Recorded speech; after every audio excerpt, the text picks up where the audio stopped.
Hey, good afternoon. Welcome to today's edition of the Coal Scene.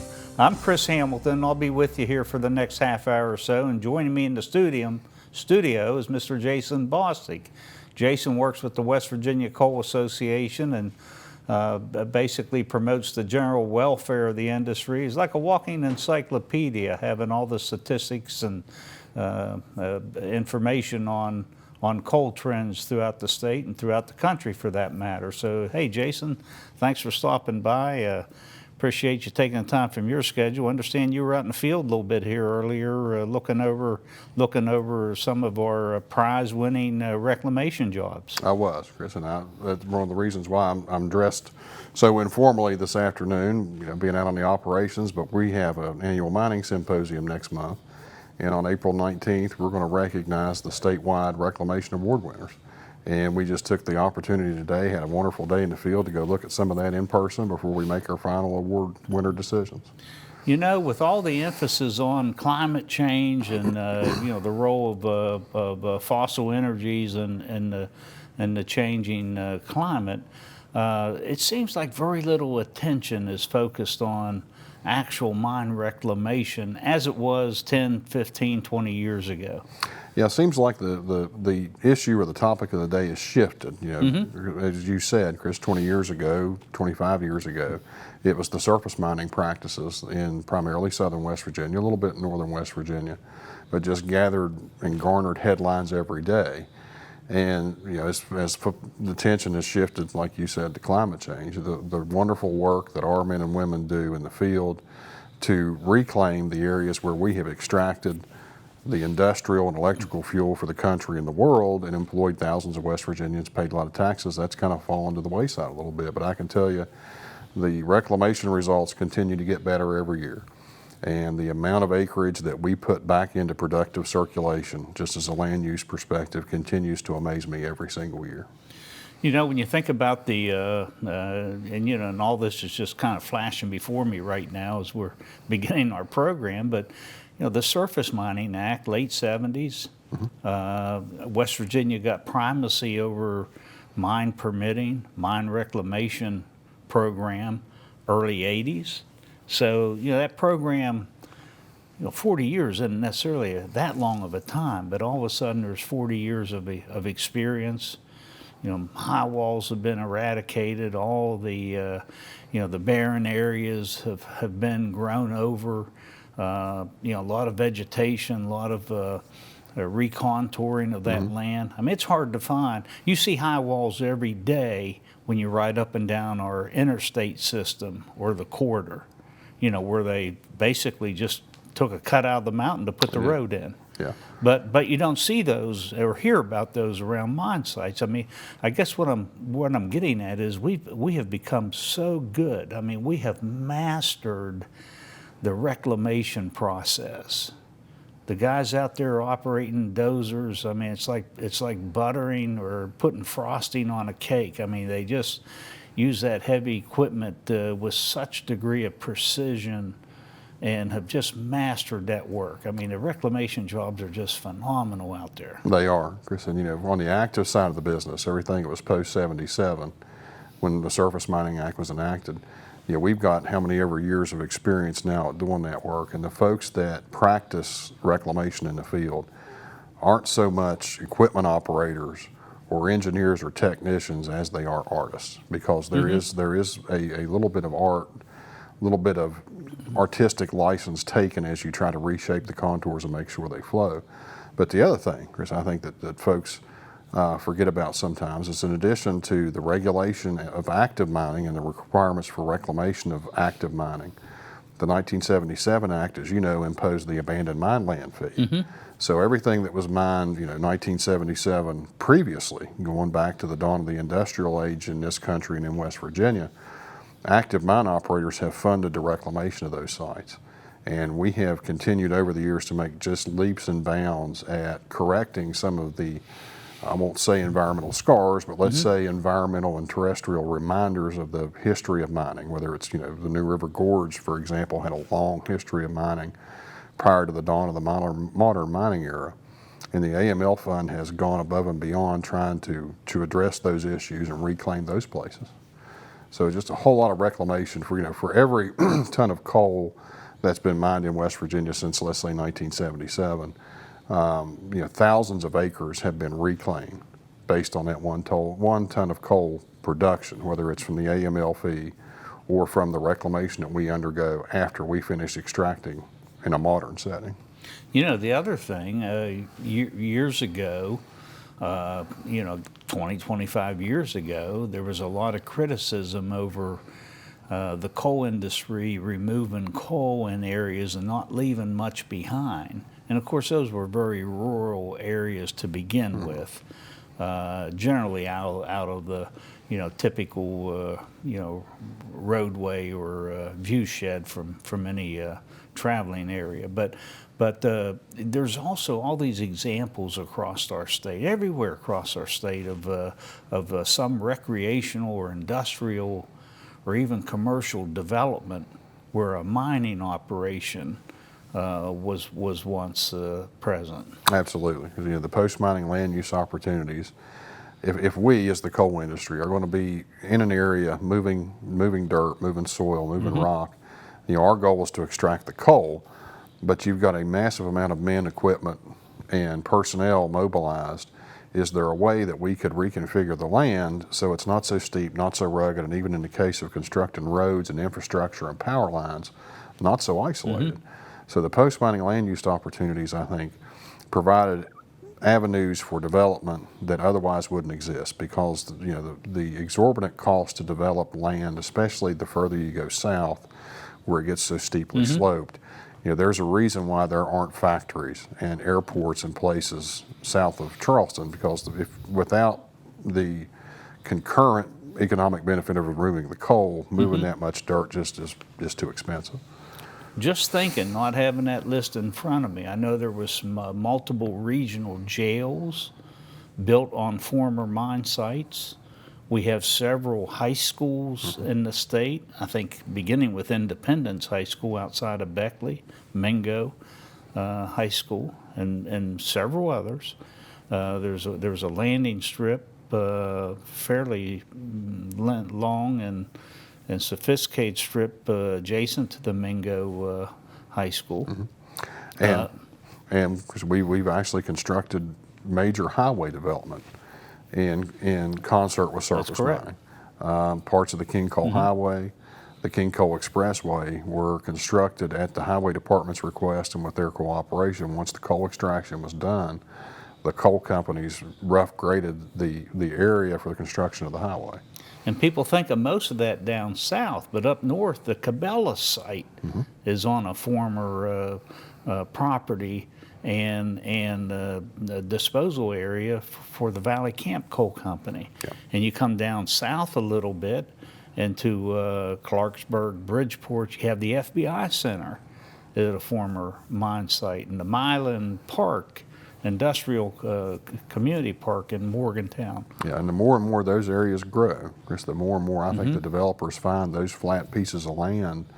The even Pete Dye Golf Course. Pete Dye. The golf course down Twisted Gun. Yeah. So multiple recreational facilities as well. The conference center in Logan, former mine site, and their swimming pool down there, a recreational center. So it's pretty, all of a sudden you look back and there's just example after example all over this state that people probably today, a lot of the children probably don't even remember that there was a mine there. That's right. In that vicinity. But I think that was a major feature and accomplishment of this industry here within West Virginia. Yeah, I agree completely, Chris. And I think on one of our future shows, once we get our Reclamation Award winners finalized, nailed down, today was a big part of that, the field visits. Yeah, we need to showcase those on the show here and show folks what it looks like. And even challenge some of the viewers to point out, can you tell us where the mine used to be? Those guys are unsung about what they do. They don't march about it. They don't go out there and parade or demonstrate, but they grow more trees on reclaimed mine lands over the course of a year, than you'll find that naturally spring up around our entire state. They do. That's one of the other success stories.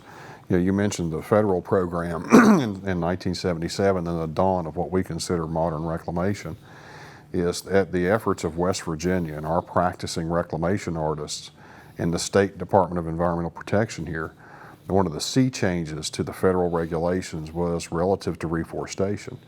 And the fact that when the act was originally passed in '77, the overriding concern from a federal perspective was stabilization of the backfilled area.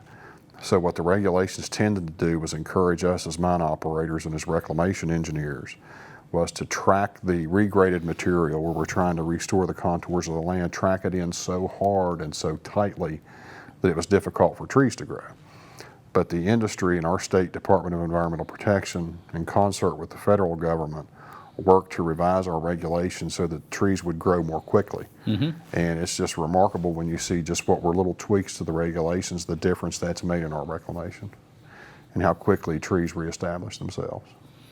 Well, the other thing that just struck me that we talk about from time to time, but I'm not sure, many people realize the number of technical or specific kinds of positions and jobs that are part of the reclamation process. We talk about this industry accounting for 50-some thousand men and women that show up at a mine site every day. Well, the reclamation work that goes on after or in concurrent with the active mine production serves as hosts for a lot of those professional jobs. I know we have chemists out there, we have biologists, we have people involved with landscape architect and horticulturalists. I mean, it's pretty phenomenal, the technical jobs and the jobs and people having degrees out there, engineering and some of these others that you wouldn't necessarily equate with mining. If you just saw the person on the street and they told you they were a chemist. You're absolutely right. I mean, from the water chemistry folks to the agronomists, the foresters. Of course, we have engineers on the active side of our business, but we have just as many, if not more, engineers on the reclamation and remediation side. And it even goes as far as, an issue that we dealt with earlier this week. We have archaeologists and historians that we call on because of the regulatory structure. We have to analyze whether or not we may or may not have an impact on a historical property or, say, a historical viewshed. So it really is remarkable. The post-mining, post-coal extraction side of the business is almost as expansive and involved as the pre-mining or the during mining process. You don't necessarily have folks, men and women with picks, shovels, or continuous miner controls in their hand, but they're every bit as integral part of the coal business because, as you know, to obtain new mining permits and continue to operate, we have to reclaim what's behind us. So those folks being part of the business ensure that the men and women with the picks and shovels and the continuous miners continue to produce the coal that produces the energy and produces the revenue for the state. The regulatory agencies have also have matured and have balanced their portfolio. I know Harold Ward and Jonathan Rohr and their staff, they do just a great job working with mine operators out there. They'll write the ticket or paper if they have to, but they're really professionals at what they do. And they're more concerned, I use the example, they're not as concerned as whether pine trees are planted in a straight line as they are the overall job being really done right. Absolutely, because that's one of the things I'm most proud of relative to our association and our industry is the partnership that we have built with the regulatory agencies. Now, again, there are times when we disagree, as we should. If we agreed all the time, nobody'd be doing their jobs correctly. But it's remarkable the further progress that we've achieved in areas of reclamation and remediation and water treatment once we agreed to partner and work together instead of working at odds. So I can't say enough about the professionalism of the two gentlemen that you mentioned and all the mine inspectors at the local level. Just how much better that relationship has gotten over the years. And in all honesty, the same situation in cooperation exists with the Mine Safety Office also. Absolutely. You know, they'll make sure that you know, all the I's are dotted and T's are crossed, and the mining operation is safe. But they know, you know, by and large, you know, mine operators want to make sure their mine, you know, hits that optimum safety. Everybody returns home at the end of the night, and there's a lot of personal investment of time and training and you know, just a recognition that these individual miners are members, are part of an industry, they're part of an institution. And so everybody, you know, the whole level of teamwork and partnership from government management, you know, the workers is very matured, and you know, it's working 24/7, and it's really just good to see that out there. It absolutely is. 'Cause I mean, you know, from a safety standpoint, a safe mine is a productive mine. I think on the environmental and reclamation standpoint, a mine that is in environmental compliance is a productive mine, and it's something that everybody, the community, the coal operator, the men and women that mine the coal, and the regulatory agencies can be proud of. Wasn't the focus of our meeting here today, or our program, but time well spent. I'm not sure we stop and pause and compliment, you know, this level of journeyman skill and the overall qualification of our workforce as often as we should. I agree. You know, it's easy for us as policy folks that manage the trends and manage the government and the policy and the public angle of this thing to forget about, you know, the thousands of men and women that actually do the work that are, for lack of a better term, our constituents. And of course, we're proud to represent them, best coal miners in the world, most productive, produce the best product, the best energy product anywhere. But we really do need to shine a spotlight not only on those that extract the coal, but those that keep them safe while they're doing it, and the folks that reclaim the operations and treat the water and do everything necessary to get the land back to an environmental acceptable standpoint. You know, there's a lot of different aspects of a mining operation in that term. And there's obviously all the worker bees, but you have the people that plan. You know, you have the finance and the human resource departments, you know, and all the personnel, just as you do any business or any industry. But then you have your technical and your reclamation, your safety professionals. I mean, it just takes a lot of people. And we throw around numbers. You know, I mentioned there's 50,000 West Virginians that show up at a coal mine every day. And those aren't just coal miners. You know, those are the office people. Those are the mine reclamation. It's the mine engineers. You know, it is the workforce. It's the people that transport the coal. Yeah, that's the remarkable thing, Chris, I think about our business, in addition to the 50,000 folks that you just mentioned.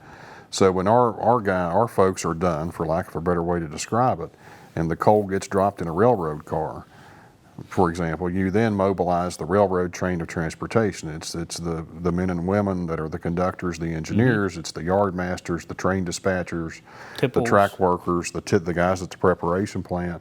Same thing with the coal truck. If you know, it's the coal truck driver, it's the fuel delivery driver, it's the fuel supplier.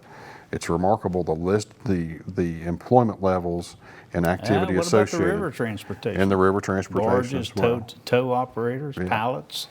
Yeah, the guys that work on the locks and dam for the Army Corps of Engineers. You know, when 89% of your river traffic in West Virginia is coal driven, you know, in large part their positions and their occupations are relying on the coal industry as well. It's one of the things that always struck me was this just this amazing and very sophisticated transportation infrastructure in our state, you know, comprised of the components you just highlighted. You know, we have trucks, we have trains and planes, and we have automobiles, you know, the river transportation.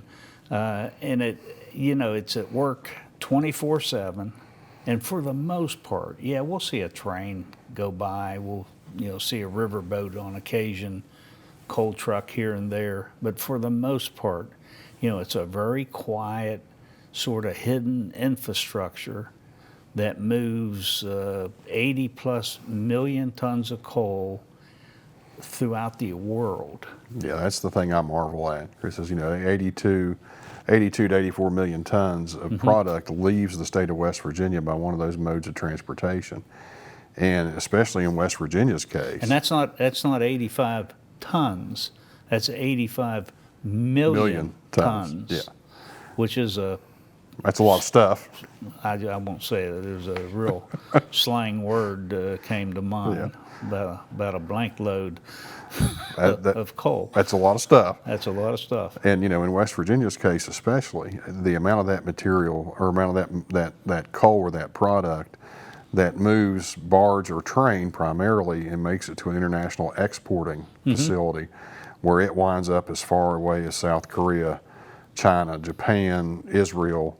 I mean, it's just very remarkable how all that works and has to be in sync and timed almost with stopwatch-like precision. So it's likely a little bit of West Virginia metallurgical coal will go down the rail rather, and be exported to Korea, and then this little vehicle called Kia will come back and be sold down here in South Charleston. Absolutely. And I think, the thing, again, that's special about West Virginia and our metallurgical coal, just about any vehicle that anybody has West Virginia coal in their frame or in their door components or some metal part of that vehicle, regardless of the make, model, or where it came from, it started in West Virginia. Our metallurgical coal is just that good. Seems like things are still doing pretty well. I know, there was a lot of ups and downs, but throughout most of 2022 and first quarter here, 2023, the market's fluctuated some. The coal prices have they spiked, come down a little bit, but the market still seems pretty strong.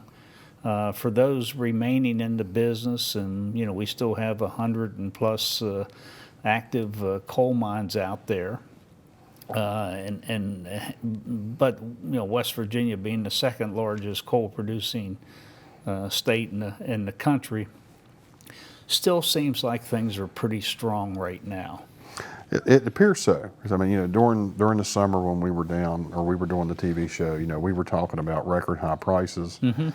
Record low stockpiles, shortages, crisis management in real time crisis management situations. The market has calmed down just a little bit. The global energy situation has stabilized to a degree. So prices have started to come down, but the fundamentals continue to look strong to, I think, everybody that looks. It's clear that the world still doesn't have all the energy that it needs. And it has kind of pumped the brakes, in other countries at least, on the rush to accelerate the transition to carbon-free energy sources or intermittent, unreliable energy sources.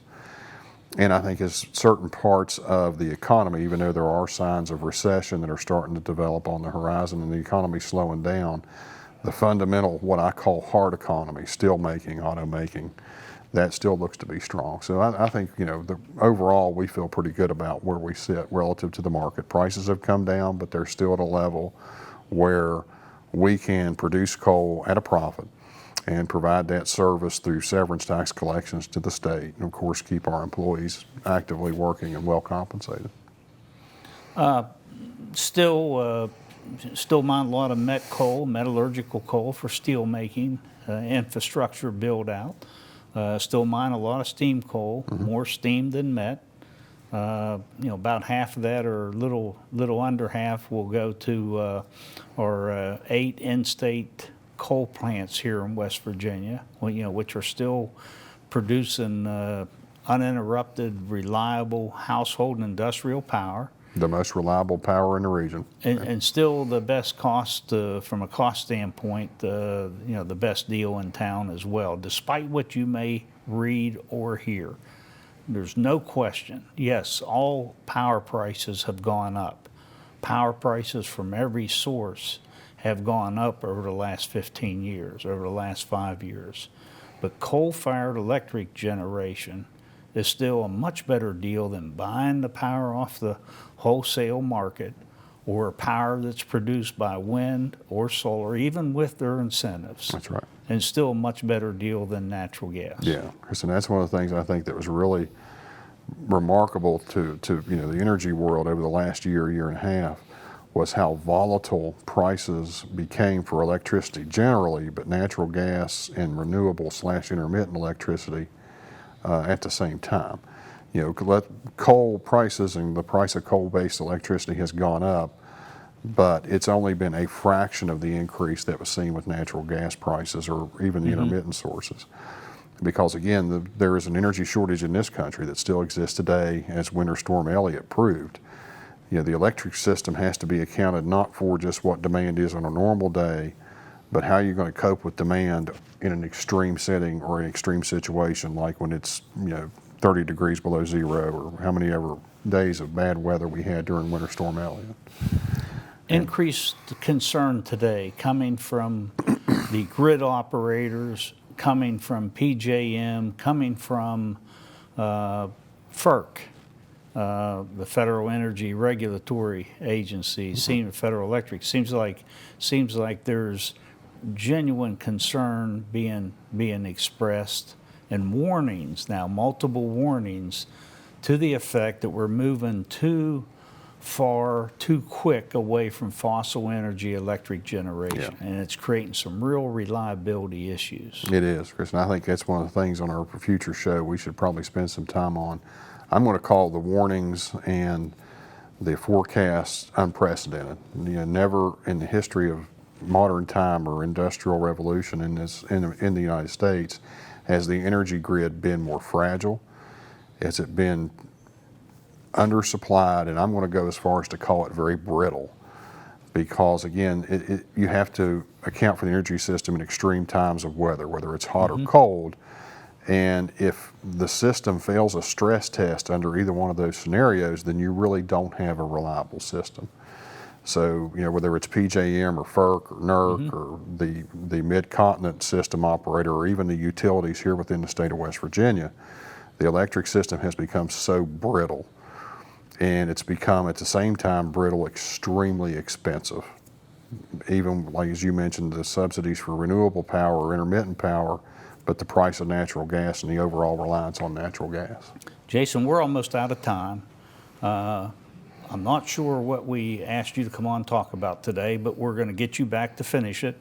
But I wanted to just mention that we had a good legislative session, and thanks for everything Governor Justice did, Speaker Hanshaw, Senate President Blair, and this amazing legislative coal caucus we have. And with that, I want to close out today's program and thank you for attending and watching the Coal Scene today on the Library Television Network.